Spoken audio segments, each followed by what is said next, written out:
Price the lord. Praise the lord. Hallelujah. Hallelujah.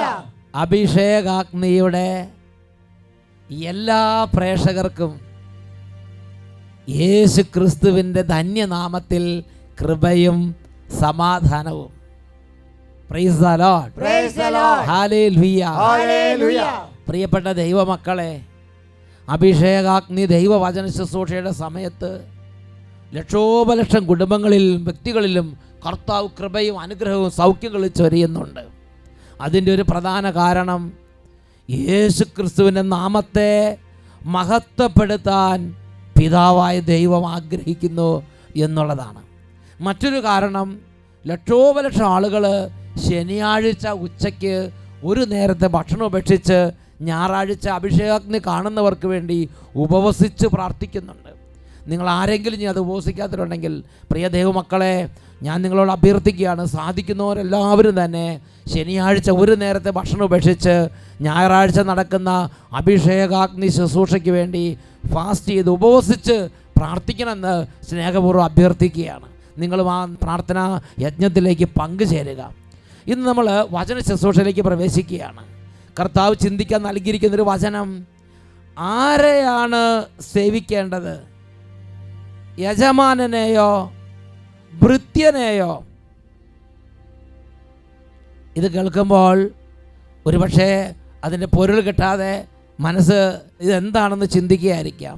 എനിക്കിതിനെക്കുറിച്ച് ഒന്ന് രണ്ട് കാര്യങ്ങൾ നിങ്ങളോട് പങ്കുവെക്കാനുണ്ട്. തിമോത്തിയോസിന് എഴുതിയ 2-ാം ലേഖനത്തിൽ 4-ാം അധ്യായം 9-10 തിരുലിഖിതങ്ങൾ. പൗലോസ് അപ്പോസ്തലൻ്റെ ജീവിതത്തിൽ അദ്ദേഹം കർത്താവിന് വേണ്ടി തീക്ഷ്ണമായി വേല ചെയ്യുമ്പോൾ ലോകത്തിൽ നടക്കുന്നൊരു പ്രതിഭാസം അദ്ദേഹത്തെ അലട്ടി. അദ്ദേഹം അത് രേഖപ്പെടുത്തുന്നത് ഇങ്ങനെയാണ്: എൻ്റെ അടുത്ത് വേഗം എത്തിച്ചേരാൻ ഉത്സാഹിക്കുക, എന്തെന്നാൽ ഈ ലോകത്തോടുള്ള ആസക്തി മൂലം ദേമാസ് എന്നെ വിട്ട് തെസലോനിക്കായിലേക്ക് പോയിരിക്കുന്നു. പ്രിയപ്പെട്ട ദൈവമക്കളെ, അനേക നാളുകൾ യേശുവിൽ സന്തോഷിച്ച്, യേശുവിനെ ആരാധിച്ച്, യേശുവിൽ അഭിമാനം കൊണ്ട് പ്രാർത്ഥിച്ച് വിശുദ്ധ ജീവിതത്തിലൂടെ മുന്നോട്ട് പോയ ഒരു ദൈവ പൈതൽ ദേമാസ് ലോകത്തിൻ്റെ സമ്മർദ്ദം വന്ന്, ലോകത്തിൻ്റെ ദുരാശകൾ, ലോക അരൂപിയുടെ പീഡ, ലോകത്തിൻ്റെ സ്വാധീനം വന്ന് പുറകോട്ട് വലിച്ച് യേശുവിൻ്റെ കാര്യങ്ങളും യേശുവിനെ ഉപേക്ഷിച്ച് ദേമാസ് പൗലോസ്ലീഹായെ വിട്ടുപോയി. ഇതുപോലെ ഇന്ന് അനേകം മക്കളെ ലോകത്തിൻ്റെ അരൂപി പീഡിപ്പിക്കുകയാണ്. ഇവർ യേശുവിനോടുള്ള വെറുപ്പ് കൊണ്ടോ അല്ലെങ്കിൽ വേറെ എന്തെങ്കിലും ദുഷ്ടത കൊണ്ടായിരിക്കണമെന്നില്ല യേശു ക്രിസ്തുവിൻ്റെ കാര്യങ്ങളിൽ നിന്ന് വീണു പോകുന്നത്. ഒരുപാട് പേരെ അലട്ടുന്ന ഒരു വിഷയം ഇതാണ്: ശരിക്കും യേശു ഉണ്ടോ? ശരിക്കും ഈ പറയുന്ന കാര്യങ്ങളെല്ലാം സത്യമായിരിക്കുമോ? ഇതൊക്കെ മനുഷ്യന്മാരുണ്ടാക്കിയതല്ലേ? ലോകത്തിൻ്റെ അരൂപി എന്നിട്ട് ഇവരെ വലിക്കുകയാണ്. കൊരിന്ത്യക്കാർക്ക് എഴുതിയ 2-ാം ലേഖനം 4-ാം അധ്യായം 3-4 വാക്യങ്ങൾ: ഞങ്ങൾ നിങ്ങളോട് പ്രസംഗിക്കുന്ന സുവിശേഷം നിഗൂഢമായിരിക്കുന്നെങ്കിൽ അത് നാശത്തിലേക്ക് പോകുന്നവർക്ക് മാത്രമാണ്. എന്തെന്നാൽ ഈ ലോകത്തിൻ്റെ ദേവൻ അവരുടെ കണ്ണുകളെ അന്ധമാക്കി. തന്നിമിത്തം ക്രിസ്തുവിൻ്റെ മഹത്വമേറിയ സുവിശേഷത്തിൻ്റെ പ്രകാശം അവർക്ക് ദൃശ്യമല്ല. യേശു ക്രിസ്തുവിനെ അവർക്ക് ദൃശ്യമല്ല. യേശു ക്രിസ്തുവിൽ വെളിപ്പെട്ട ദൈവമഹത്വം ദൃശ്യമല്ലാതെ ലോകത്തിൻ്റെ അരൂപി നമ്മുടെ മനസ്സിലെ വിശ്വാസത്തിൻ്റെ ജ്വലനത്തെ കെടുത്തിക്കളഞ്ഞ് നമ്മളെ ലോകപ്രകാരമാക്കി മാറ്റുകയാണ്. എന്നാൽ ഒരു കാര്യം ദൈവം അതിനെ ഉറപ്പിച്ച് പറയുകയാണ്: യേശു അവൻ ഇന്നും ജീവിക്കുന്നു. യേശു അവൻ സത്യം തന്നെ. ഇന്നും അവിടെയുണ്ട്. പിതാവായ ദൈവം പുത്രനായ യേശുവിനെ മഹത്വപ്പെടുത്താൻ ഇന്നും ആഗ്രഹിക്കുന്നു. ഇതാ ഒരു വ്യക്തിക്ക് വേണ്ടി യേശു ക്രിസ്തുവിന്റെ നാമത്തിൽ സംസാരിച്ചു, പറഞ്ഞു. ആ വ്യക്തി യേശുവിനെ വിശ്വസിച്ചു. പിതാവ് ഇന്നും നമ്മുടെ കൂടെ യേശു ഉണ്ട് എന്ന് ഉറപ്പിക്കുന്നതിനായി അവൻ്റെ മഹത്വം വെളിപ്പെടുത്താൻ ഒരു കാര്യം ചെയ്തത് ഒരു മകൾ സാക്ഷ്യപ്പെടുത്തുകയാണ്. എൻ്റെ പേര് ഷൈജി. ഞാൻ മുണ്ടംവേലിയിൽ നിന്നും വരുന്നു. ഷൈജി മുണ്ടംവേലിയിൽ നിന്നാണ് വരുന്നത്. 6 വർഷമായി ഞാനന്ന് വീണതാണ്. ജോലി സ്ഥലത്ത് വെച്ച് സോപ്പോയിൽ തന്നെ വീണ് എൻ്റെ കാല് ഫ്രിഡ്ജിൻ്റെ അടിയിൽ പോയി. ഫ്രിഡ്ജിൻ്റെ അടിയിൽ കാല് പോയിട്ട് കാലും ഫ്രിഡ്ജും കൂടി ജാമായി. വേറെ കൂട്ടുകാരികൾ കാല് വലിച്ചെടുത്തപ്പോൾ എൻ്റെ കാലിൻ്റെ എല്ല് പൊടിഞ്ഞു പോയി. എല്ലാം കൂടെ കൂടി പൊടിഞ്ഞ് തവിട്ട് പൊടിയായി. ഡോക്ടറെ കൊണ്ടേ കാണിച്ചപ്പോൾ ഡോക്ടർ പറഞ്ഞു ചെറിയൊരു പൊട്ടേ ഉള്ളെന്ന് പറഞ്ഞ്. ചെറിയ പൊട്ടെന്ന് പറഞ്ഞ ബാക്കി ബാക്കിയെല്ലാം പോയെന്ന്. ഒരു ചെറിയ പൊട്ടഞ്ഞി ബാക്കിയുള്ളൂ, ബാക്കിയെല്ലാം തവിട് പൊടിയായിരുന്നു, പൊടിഞ്ഞു പോയെന്ന് ഡോക്ടർമാർ പറഞ്ഞു. എന്നിട്ട് 5 പ്രാവശ്യം അവരെൻ്റെ കാല് പ്ലാസ്റ്റർ ഇട്ട് ശരിയായില്ല. ഈ പൊടിഞ്ഞ സാധനത്തെ എന്ത് ചെയ്യാൻ പറ്റും? പ്ലാസ്റ്റർ ഇട്ട് നമ്മൾ പുട്ടൻകുറ്റിക്കകത്ത് തവിട് ഇങ്ങനെ അല്ല നമ്മളെന്ത് വെച്ചിരിക്കണ മാതിരി പ്ലാസ്റ്റർ ഇട്ട് ഇങ്ങനെ കുറേ നാൾ വെച്ച് നോക്കി, ഒന്നും ശരിയാകണില്ല. 5 തവണയാണ് ഇങ്ങനെ ഈ ഇതിനകത്താക്കി വെച്ചത്, ശരിയായില്ല. എന്നിട്ട് ഡോക്ടറിനെ പിന്നെ കൊണ്ടുപോയി കാണിച്ചപ്പോൾ ഡോക്ടറിനെ ഒരു MRI സ്കാൻ ചെയ്യാമെന്ന് പറഞ്ഞു. MRI സ്കാൻ ചെയ്തപ്പോൾ ഡോക്ടർ പറഞ്ഞ് പാച്ചോറ് പോലെ കലങ്ങി കിടക്കുകയാണ്, ഒന്നും ചെയ്യാൻ പറ്റില്ല. പുട്ടിൻ്റെ പൊടി പോലെ ആയിരുന്നെങ്കിൽ സാരമില്ലായിരുന്നു. ഇതിപ്പോൾ എങ്ങനെയായത്? എന്നിട്ട് കലങ്ങി അടിച്ച് പാച്ചോറ് കിടക്കണ മാതിരി കിടക്കും. എന്നിട്ട് പിന്നെ അവർ പറഞ്ഞു ഇങ്ങനെ ചവണ കൊണ്ട് അത് വടിച്ചെടുത്ത് സ്റ്റീലിൽ വെക്കാൻ പറ്റൂല എന്ന് പറഞ്ഞു. ഈ കൊച്ചി ഒരു കാലത്തും നടക്കൂല എന്ന് പറഞ്ഞു. ഈ കൊച്ചിൻ്റെ കാലിൻ്റെ കാര്യം പോക്കാണ്. ഇതിനകത്ത് എന്ത് ചെയ്ത് പാച്ചോറ് പോലെ കലങ്ങി കിടക്കുകയാണ്. ഇതെങ്ങനെ നമ്മൾ വടിച്ചെടുത്ത് നമ്മളിങ്ങനെ ഒരു സ്റ്റീലിനകത്ത് ഇങ്ങനെ നിരത്തി വെക്കാൻ പോലും പറ്റുന്ന സ്ഥിതിയല്ല, ഒരു വടിച്ചെടുക്കാൻ പോലും കിട്ടില്ല, അതേമാതിരിയായെന്ന് പറഞ്ഞ് പൊടിഞ്ഞിട്ട്. അങ്ങനെ കണ്ണമാലി പള്ളിയിൽ 2016 സേവ്യർ ഖാൻ അച്ഛൻ ധ്യാനം നടത്തിയപ്പോൾ എൻ്റെ വീട് കണ്ണമാലിലാണ്, എന്നെ കെട്ടിച്ചിരിക്കുന്നതാണ് മാനാശ്ശേരി എന്ന് പറഞ്ഞ സ്ഥലം. എന്നിട്ട് അവിടെ എൻ്റെ അപ്പച്ചനും അമ്മച്ചിയും കൂടി കൊണ്ടുപോയി ഓട്ടോറിക്ഷക്കാണ് കയറ്റണം. ഓട്ടോറിക്ഷയ്ക്ക് കയറ്റാൻ പണിയാണ്. എന്താണെന്ന് വെച്ചാൽ എനിക്ക് ഈ കാല് ചവിട്ടാൻ പറ്റില്ല, എനിക്ക് ഈ കാലുണ്ടെന്ന് തന്നെ അറിയാൻ പറ്റണുണ്ടായില്ല. ആ പൊടിഞ്ഞ് കിടക്കണ കാലം അവിടെ ഉണ്ടെന്ന് പോലും അറിയാൻ പറ്റില്ല. അതേമാതിരി ഒരു സാധനം ഒരു ചാക്കിട്ട് തൂങ്ങി കിടക്കണം, അത്രേ ഉള്ളൂ.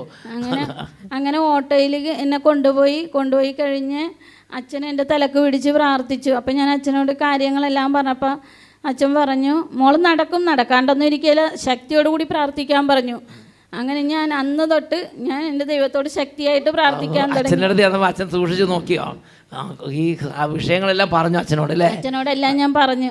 അച്ഛനെല്ലാം കേട്ടിട്ട് പറഞ്ഞു നടക്കാതൊന്നും ഇരിക്കുകയല്ല, നടക്കും, അവർ പ്രാർത്ഥിക്കണം എന്ന് പറഞ്ഞു അല്ലേ?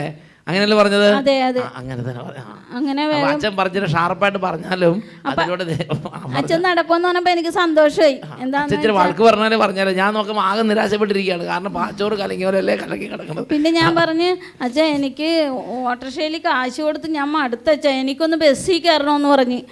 ഞാൻ 6 വർഷം കഴിഞ്ഞിട്ട് 9 വർഷമായിട്ട് ബസ്സിൽ കയറാൻ പറ്റിയിട്ടില്ല. എന്നിട്ട് എന്നെ എപ്പോഴും അച്ഛനോട് ഞാൻ ഇങ്ങനെ പറഞ്ഞപ്പോൾ അച്ഛൻ പറഞ്ഞ് നീ ബസ് സ്റ്റോപ്പിൽ പോയി നിന്നിട്ട് പരിശുദ്ധാത്മാവിനെ വിളിച്ച് പ്രാർത്ഥിക്കാൻ പറഞ്ഞു. അപ്പം നിൻ്റെ പൊങ്ങാത്ത കാലി പൊക്കി തരുമെന്ന് പറഞ്ഞു. ഞാൻ പറഞ്ഞു അപ്പോൾ ബസ് വന്നിട്ടപ്പോൾ തന്നെ എൻ്റെ ഉള്ളിലിട്ട് ഇങ്ങനെ ഭയങ്കര ഒരു ഇടിപ്പ് വന്നു കഴിഞ്ഞപ്പോൾ ഞാൻ പറഞ്ഞു എൻ്റെ പരിശുദ്ധാത്മാവ് എന്നിൽ വന്ന് നിറഞ്ഞിട്ട് എൻ്റെ കാലൊന്നും എനിക്ക് പൊക്കിത്ത പരിശുദ്ധാത്മാവെന്ന് പറഞ്ഞില്ല. ഞാൻ ഈ കാലം എങ്ങനെയോ പൊക്കി ബസ്സിൻ്റെ അകത്തായിട്ട് കയറി കഴിഞ്ഞപ്പോൾ ഈ കാല് കിടന്ന് കുടുങ്ങുവാണ്. തുള്ളിക്കൊണ്ടിരിക്കുകയാണ്. അപ്പൊ ബ്രേക്ക് പിടിക്കുമ്പോൾ ഞാൻ ഓർത്ത് ദൈവമേ ഞാൻ മുന്നോട്ട് പോകും, എൻ്റെ ഈശോ എന്നെ കാത്തേക്കണേന്നും പറഞ്ഞ് ഞാൻ ഇരിക്കണില്ല. അന്ന് തൊട്ട് ഇന്ന് വരെ നിന്നും കൊണ്ട് ഞാൻ യാത്ര ചെയ്തു. എന്റെ ദൈവം, ഇത് എന്തൊരു അത്ഭുതം! ഇത് മുട്ടുമേലൊന്നും നിൽക്കാൻ പറ്റൂല. ഇപ്പൊ എനിക്ക് നല്ല ശരിക്കും മുട്ടയിലൊക്കെ നല്ല റെഡിമണി കണ്ടീഷൻ. യേശുവേ, ഇതാ കാല് മടക്കി എനിക്ക് ഇരിക്കാം. ദൈവമേ, എന്തോ ഒരു അത്ഭുതം ഇപ്പൊ ഇത്. യേശുവേ നന്ദി, യേശുവേ സ്തുതി. മറ്റേ ഡോക്ടറെ കാണിച്ചപ്പോ പൊടിഞ്ഞു പോയ സാധനം എല്ലാം കൂടി ചോദിച്ചു പറഞ്ഞോ? അതിങ്ങനെ ഈ ഷെവർ ചെയ്യുന്ന സമയത്ത് തന്നെ കത്തി കൂടുതൽ സമയം അത് അവിടെ ഇല്ലെന്ന് പറഞ്ഞു. ആണോ ആദ്യം? ഇപ്പൊ പിന്നെ നോക്കിയപ്പോഴോ? ഇപ്പോഴും ഇല്ല, എന്നാലും നടക്കണുണ്ട്. ഇതെന്തൊരു പരിപാടി! പാദത്തിലും ഒരു തുള്ളി എല്ല് പോലും ഇല്ല. എൻ്റെ പാദം കാണുമ്പോൾ അറിയാം. കർത്താവ്, എനിക്ക് മനസ്സിലാണല്ലോ ഒന്നും. ഈശോയുടെ ഓരോരോ അത്ഭുതങ്ങൾ. ഇപ്പോഴും ഇല്ല എല്ല്? ഇപ്പോഴും ഇല്ല. വെറുതെ മാംസത്തുമേ നടക്കണേ. എന്തായാലും പരിശുദ്ധാത്മാവിന്റെ അത്ഭുതം കണ്ട മക്കളെ. Price the Lord. യേശുവേ സ്തോത്രം. നമ്മുടെ ഉള്ളിൽ ഒരു ചെറിയ സാധനം പെട്ട അതൊന്ന് പഴുത്തൊന്ന് എടുത്തു കളയുന്നതിന് എത്ര പണിയാ! ഒന്നും വേണ്ട, മുറിവിൻ്റെ ഉള്ളിൽ ഒരു ചെറിയ സാധനം പെട്ടാൽ മതി, അത് കുത്തിപ്പഴുത്തിരിക്കും. ഇവിടെ പാച്ചോറ് പോലെ കലങ്ങി കിടക്കുന്ന ഒരുപാട് എല്ലുപൊടികൾ ഏർപ്പെടുന്നതിനകത്ത്. അത് ഒരു പ്രശ്നമില്ല. പിന്നെ ഒരു പ്രശ്നം വന്നിട്ടില്ല. ഒന്നും വന്നിട്ടില്ല. ഡോക്ടറെ കാണിച്ചപ്പോൾ ഡോക്ടർ പറഞ്ഞ നടക്കില്ലെന്നാണ് പറഞ്ഞത്. ഡോക്ടർ എൻ്റെ മുമ്പിൽ ഇങ്ങനെ കൈകൂപ്പി നിൽക്കണം. ഞാൻ ചെന്നപ്പോൾ ഇതെങ്ങനെ നടന്നെന്നാ ചോദിക്കണം. ഡോക്ടർ നോക്കുമ്പോൾ ഇതാ സ്റ്റഡിയായി ഡോക്ടർ എഴുന്നേറ്റ് വന്ന്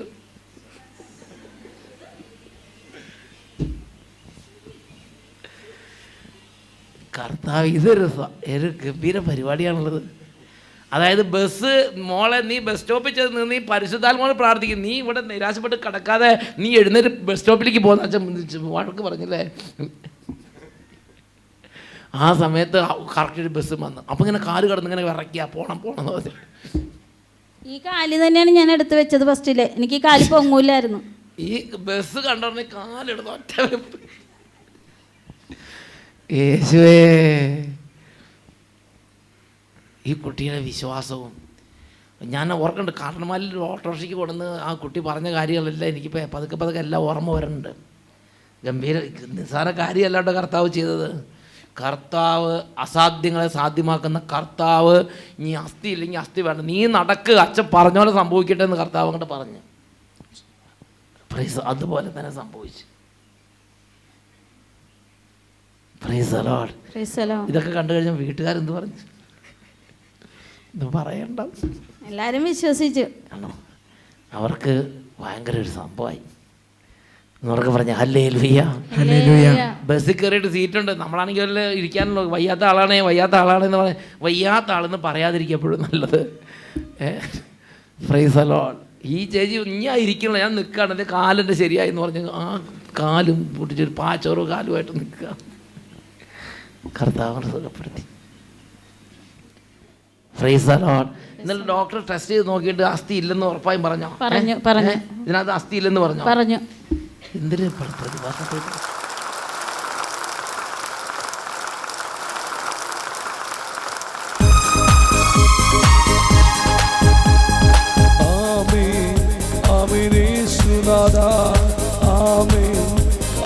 ദൈവപുത്ര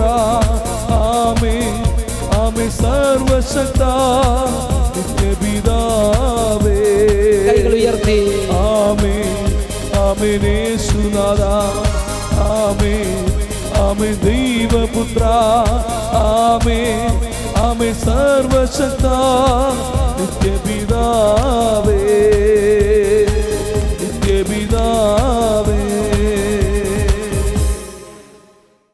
ഹല്ലേലൂയ, ഹല്ലേലൂയ, ഹല്ലേലൂയ, ഹല്ലേലൂയ. പ്രിയപ്പെട്ട മക്കളെ, ഈ ഒരു സംഭവത്തിലൂടെ സ്വർഗം നമ്മളോട് സംസാരിക്കുകയാണ്.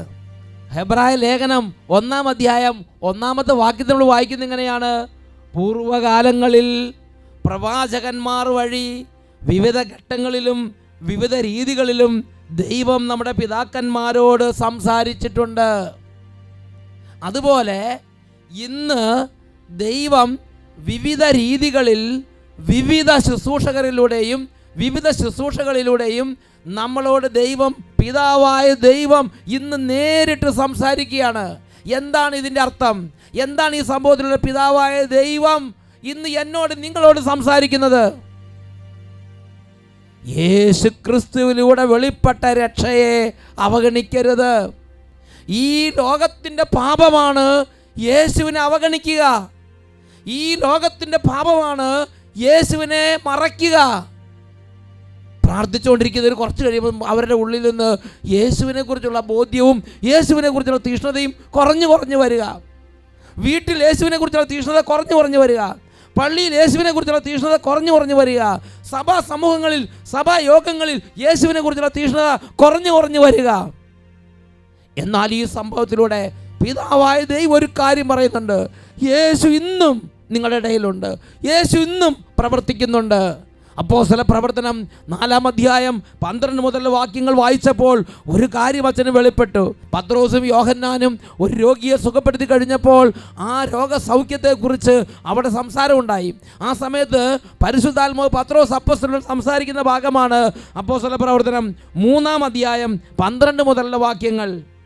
ഇതു കണ്ട് പത്രോസ് അവരോട് പറഞ്ഞു: ഇസ്രായേൽ ഭവനമേ, നിങ്ങൾ എന്തിനിതിൽ അത്ഭുതപ്പെടുന്നു? ഞങ്ങൾ സ്വന്തം ശക്തിയിലോ സ്വന്തം സുഹൃതം കൊണ്ടോ ഇവന് നടക്കാൻ കഴിവ് കൊടുത്തു എന്ന മട്ടിൽ ഞങ്ങളെ സൂക്ഷിച്ച് നോക്കുന്നത് എന്തിന്?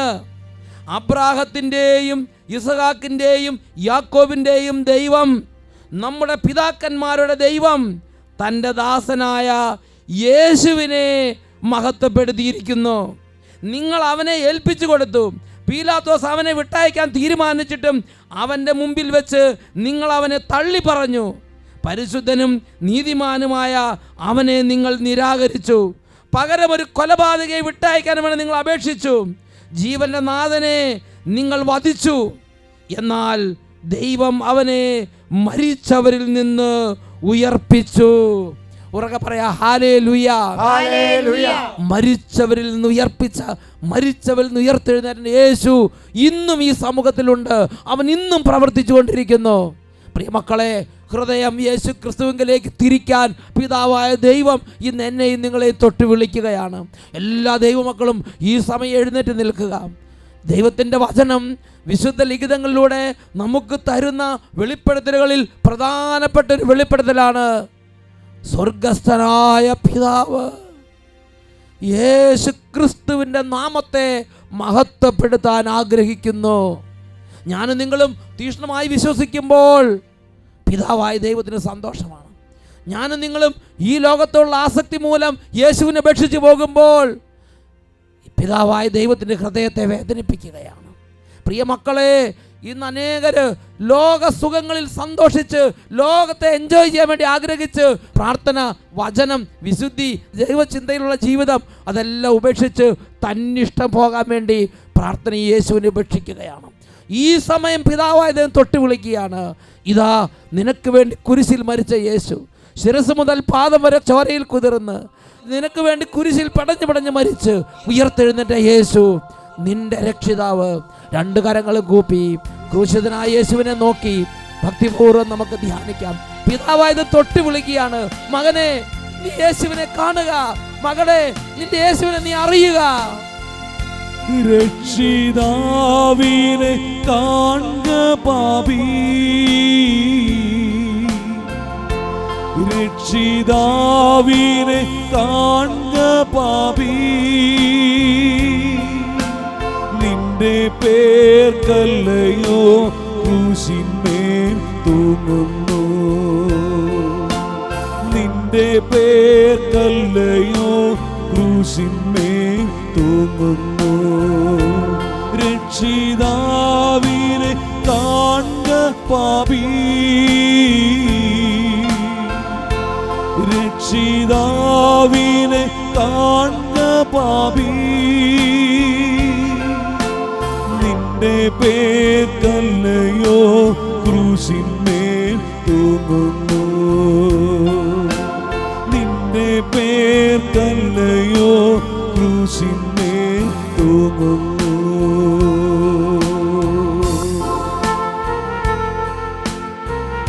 ഓരോ മകനും മകളും ഈ സമയം ക്രൂശിതനെ ധ്യാനിക്കുകയാണ്. രണ്ട് കരങ്ങളും കൂപ്പി, യേശുവേ എൻ്റെ പാപങ്ങൾ സ്വന്തം ശരീരത്തിൽ വഹിച്ച് കുരിശിലേക്ക് കയറി എനിക്ക് വേണ്ടി പാപപരിഹാര ബലിയായ യേശുവേ ഞാൻ അങ്ങേ ആരാധിക്കുന്നു. ഹൃദയം നുറുങ്ങി മക്കൾ പ്രാർത്ഥിക്കുന്നു.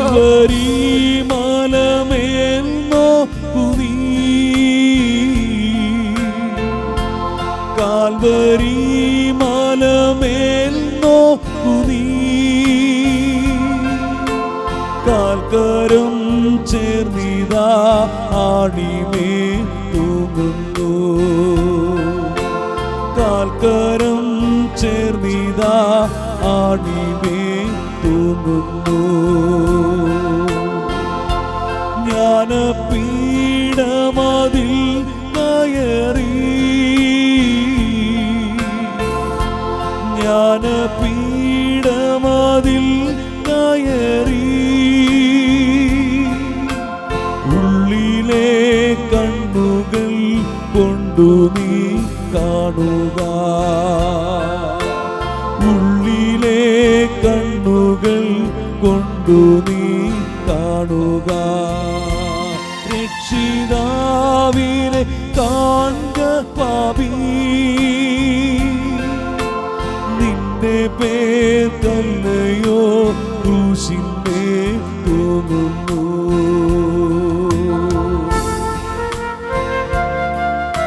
യേശുവേ, അവിടുത്തെ ശരീരത്തിൽ എൻ്റെ പാപങ്ങൾ അവിടുന്ന് വഹിച്ചു. എൻ്റെ മുഴുവൻ പാപങ്ങളുടെയും പാപപരിഹാരമായി എനിക്ക് വേണ്ടി കുരിശിൽ മരിച്ച് സൗജന്യ പാപക്ഷമായി എനിക്ക് വേണ്ടി പ്രഖ്യാപിച്ചു. അങ്ങയുടെ കുരിശ് മരണത്താൽ എൻ്റെ എല്ലാ പാപങ്ങളും നീക്കം ചെയ്യപ്പെട്ടു എന്ന് ഞാൻ വിശ്വസിക്കുന്നു. യേശുവേ, അവിടുന്ന് എൻ്റെ പാപപരിഹാര ബലിയാണ്. ഞാൻ ആരാധിക്കുന്നു. തള്ളുക നിന്റെ പാപമെല്ലാം, തള്ളുക നിന്റെ പാപമെല്ലാം, കള്ളമേതും നിനക്കേണ്ട നിന്നുള്ളിൽ നീ, കള്ളമേതും നിനക്കേണ്ട നിന്നുള്ളിൽ നീ, ഉള്ളം നീ മുഴുവൻ തുറന്നു, ഉള്ളം നീ മുഴുവൻ തുറന്നു, രക്ഷകനേശുവിൻ കയ്യിലേൽപ്പിക്ക നീ, രക്ഷകനേശുവിൻ കയ്യിലേൽപ്പിക്ക നീ, രക്ഷിതാവിനെ കാൺക പാപി, രക്ഷിതാവിനെ കാൺക പാപി, നിന്റെ പേർക്കല്ലയോ ക്രൂശിന്മേൽ തൂങ്ങുന്നു, നിന്റെ പേർക്കല്ലയോ ക്രൂശിന്മേൽ തൂങ്ങുന്നു, നിന്റെ പേർക്കല്ലയോ ക്രൂശിന്മേൽ തൂങ്ങുന്നു.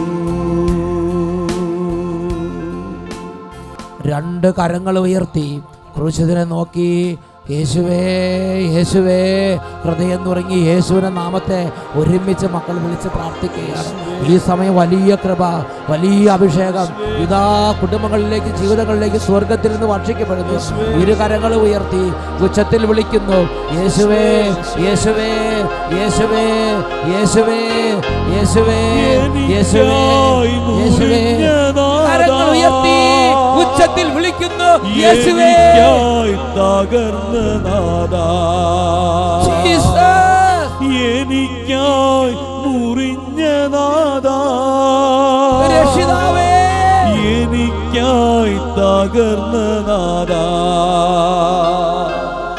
എനിക്കായി നിൻ രക്തം ചൊരിഞ്ഞ നാദാ, യേശുവേ, എനിക്കായി മരിച്ച നാദാ, എനിക്ക് വേണ്ടി കുരിശിൽ മരിച്ചവനെ അറിയുന്നു ഞാനിൻ അങ്ങയുടെ സ്നേഹം, അറിയുന്നു ഞാനിൻ അങ്ങയുടെ സ്നേഹം, അരഞ്ഞവൻ മുറിഞ്ഞവൻ പിടഞ്ഞവൻ നീ, എനിക്കായി അരഞ്ഞവൻ മുറിഞ്ഞവൻ പിടഞ്ഞവൻ നീ,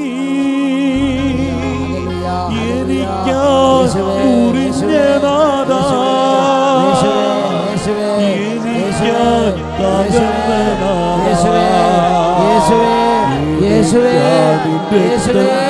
ചൊരിഞ്ഞ നാദാ, എനിക്കായി മരിച്ച നാദാ, എനിക്കായി മരിച്ച നാദാ. യേശുവേ, യേശുവേ, യേശുവേ, യേശുവേ, ഹല്ലേലൂയ, ഹല്ലേലൂയ, ഹല്ലേലൂയ. യേശുവേ ആരാധന, യേശുവേ സ്തോത്രം.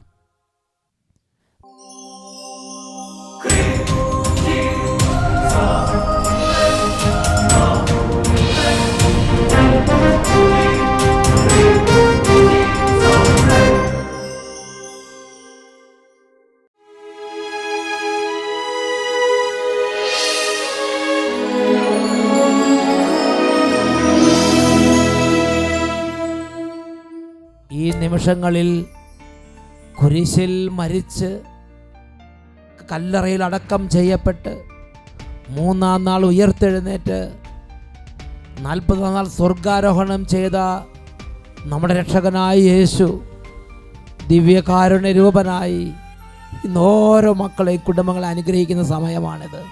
2 കരങ്ങളും നന്നായിട്ട് ഉയർത്തിപ്പിടിക്കുക. ഈ സമയം കുടുംബങ്ങളിൽ നിന്ന് ഒരുപാട് വ്യാധികളും ഒരുപാട് തിന്മകളും വിട്ടകലുകയാണ്. കഠിന ഹൃദയങ്ങളെ കർത്താവ് സ്പർശിക്കുന്നു. കഠിന ഹൃദയങ്ങൾ മാംസമാകുന്ന സമയമാണ്. രോഗമുള്ള മേഖലകളിൽ കൈകൾ വെച്ച് പ്രാർത്ഥിക്കുന്നു. യേശു ഇതാ നിങ്ങളുടെ ഇടയിലുണ്ട് എന്നതിന് അടയാളമായി അവിടുത്തെ നാമത്തിൽ വിടുതലുകളും സൗഖ്യങ്ങളും ചൊരിയപ്പെടുന്നു. ഉച്ചത്തിൽ സ്തുതിക്കുന്നു. Hallelujah, hallelujah, hallelujah. യേശുവേ, യേശുവേ, യേശുവേ, യേശുവേ, യേശുവേ, യേശുവേ, യേശുവേ, യേശുവേ, യേശുവേ, യേശുവേ, യേശുവേ, യേശുവേ, യേശുവേ, യേശുവേ. കരങ്ങൾ ഉയർത്തി ഹൃദയം നുറുങ്ങി യേശുവിന്റെ നാമത്തെ ഒരുമിച്ച് ഉറക്കെ വിളിക്കുന്നു. യേശുവേ, യേശുവേ, യേശുവേ, യേശുവേ,